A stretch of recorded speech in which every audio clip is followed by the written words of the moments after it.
এখন 1:45 বাজে, আমরা বিহারের মধ্যে দিয়ে এখন যাচ্ছি, এরপরে আমরা ইউপিতে ঢুকবো। তো এখন আমাদের প্রচণ্ড খিদেও পেয়ে গেছে, তাই জন্য লাঞ্চের জন্য দাঁড়িয়ে গেছি।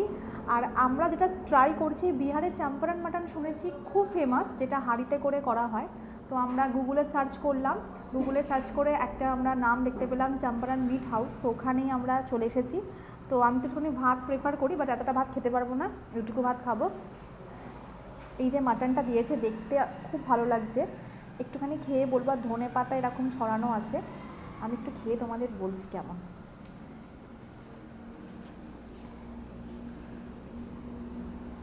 সামান্য একটু খেয়ে,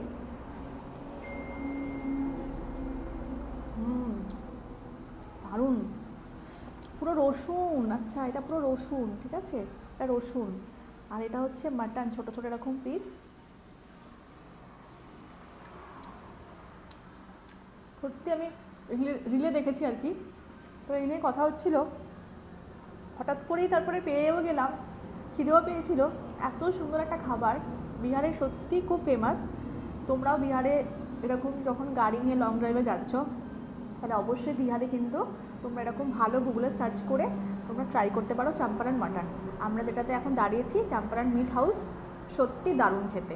এই প্লেটটা নিচ্ছে 180 টাকা, না কত বলছে? 280 টাকা। চম্পারন মাটন এটা হচ্ছে 2 পিস আছে, আর এটাতেও 2 পিস আছে, মানে এক প্লেটে 4 পিস থাকে।